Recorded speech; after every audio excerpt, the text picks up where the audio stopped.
break on the ball. He takes to the house. What's up, Jay? And there's the cutty face right there. And that pretty much described the game for this team. The Ravens, Look at this score!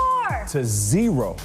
And the Ravens linebacker C.J. Mosley caught up with our Mazda postgame crew after the huge win. That was Raven football. That's what we should have been doing all season long. You know, the last few weeks, the run game has been bad for our defense. You know, we was ranked 31st in the league. And, you know, that's definitely not what the Ravens defense is about. You know, we came out and tried to make a statement. You know, it was a quick turnaround, so we had to be physical and just play Raven football. Speaking of physical, I'm going to put you on the spot. Kiko Alonso hit. Clean or not clean? Hey, well, you talk when the quarterback slides, you're supposed to aim for the head so you can jump over him. Whether it's clean or not, he hit our quarterback, and we took it personal. And we all went out on the field to, you know, make sure everything was straight. And, we want you to check it out. Take a look. From a different angle. But what you said, say that again. When a quarterback slides, you're supposed to do what? You're supposed to aim for the head so you can jump over him. So you'll miss him. But he hit him. We took it personal. You know, that's our quarterback.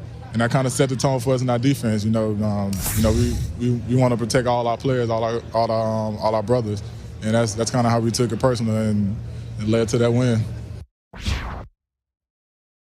Joe had a concussion and a cut ear. His ear was cut from like in here all the way down to his earlobes. They were stitching that up without any anesthesia, so he's a tough dude at halftime, and that's as much as I know about it. You had some words for Alonzo. It was very apparent on TV. Was it? Yeah. Yeah, well, we were okay afterwards, so. Are you okay? That wasn't a clean hit, was it? I'm not commenting on that. Yeah, I was penalized correctly, I would say. You feel like the ejection was? It's not for me to say. But thanks for asking. Absolutely, no question. No question. It's a fair question. Put it that way. It's a fair question. What was the difference tonight, Coach? Running game, your running game, and you stopped their running game. What was the difference? It seemed like both offensive and defensive lines dominated. Yeah, I thought we played well. You know, we played well. We coached a lot better, obviously, and we played a lot better. So that was, if you compare the two games, that's really all I could say about it. I think it was just a much better game for us.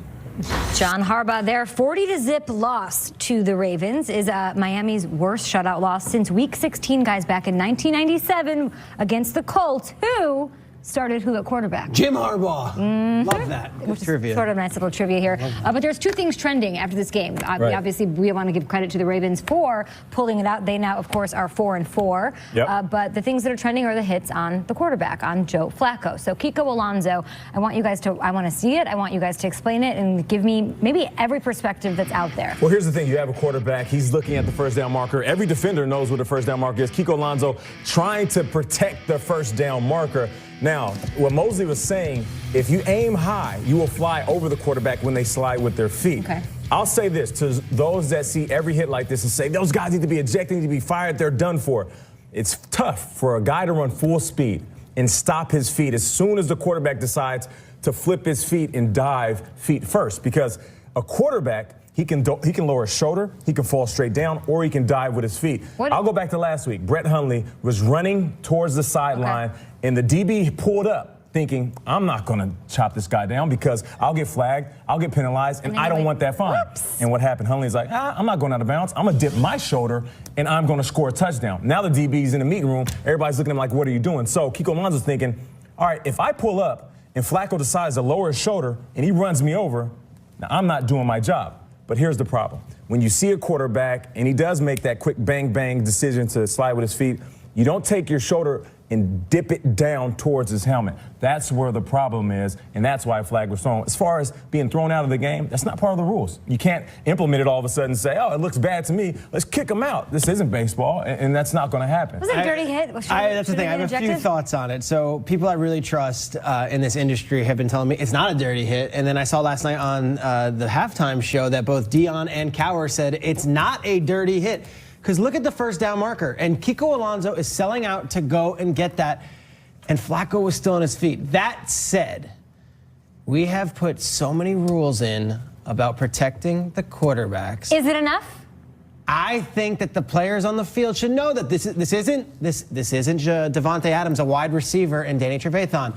this is a quarterback. All right. Now, whether you think that quarterbacks are protected too much or not, I don't look. This is as ugly a situation the NFL could possibly have after the Cam Newton stuff, after what we've seen with quarterbacks over the last few years and head trauma and all that stuff. You don't want on Thursday Night Football one of your Super Bowl MVPs, Joe Flacco, bleeding, looking dazed, helmet off, and the comment that Harbaugh made, which I thought was very interesting, he said, I know that he's a tough guy because he had that concussion, obviously, or whatever it was, and he'd had stitches without anesthesia. Like, let's just try to make at least Joe did everything he could have possibly done. Joe's the real deal. He's the real deal. Yeah. As for Kiko, is that dirty?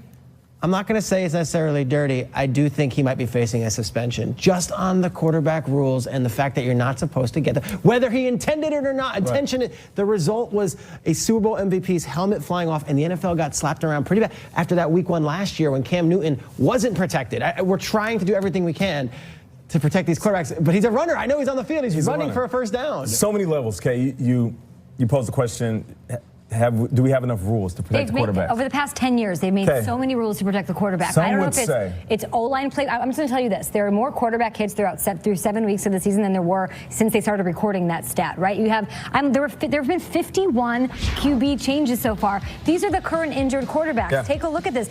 I as a fan, I don't want to say that they're not doing enough or that, I don't know. You can't hit them low, you can't hit them late. I don't know what the answer is other than like taking Kevlar and wrapping them up in it or like you can't do that. Putting bubble tape around them when they roll out there. But I don't like seeing this. These guys get paid just like everybody else, and they are the highest paid players on the field on most teams.